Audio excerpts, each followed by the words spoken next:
Okay, next I'd like to talk about rough prototyping. What is a rough prototype? A rough prototype can actually just be as simple as a sketch. What we're really doing is we're exploring different models, different shapes, different designs. So this is one that I just pinned together. So it can be simple as just taking a couple pieces with the design that you've come up with and just start building different elements of it. This was also pinned together.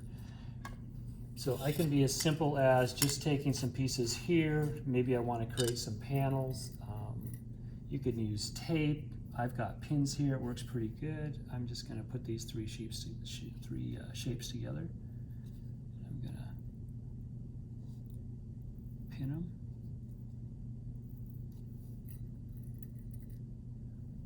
A little tough here to pin at an angle, but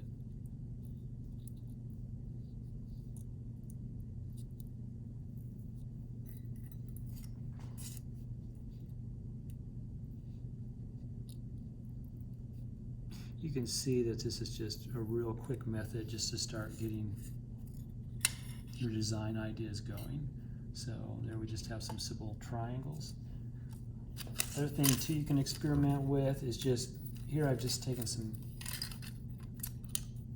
rectangular pieces, laid them on there, put them on their edges here, start to build them.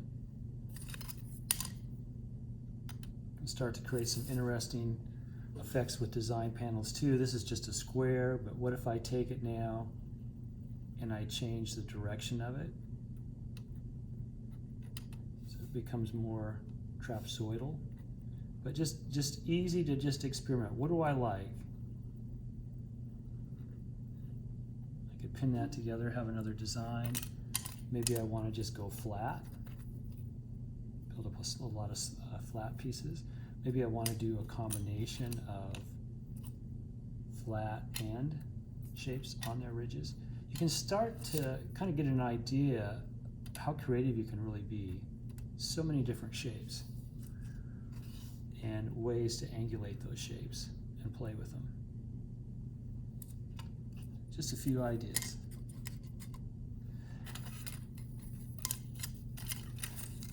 Next, I want to talk a little bit too about the scoring. So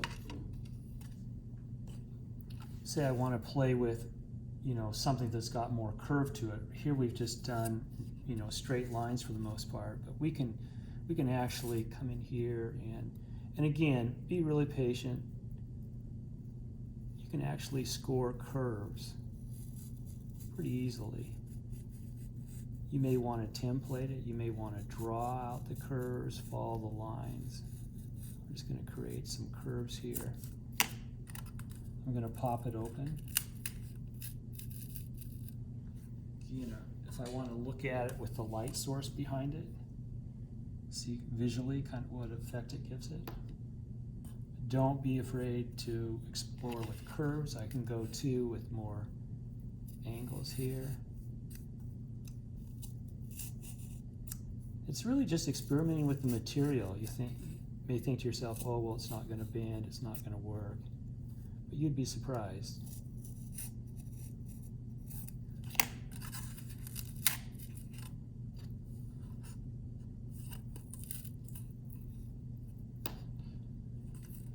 So something else to think about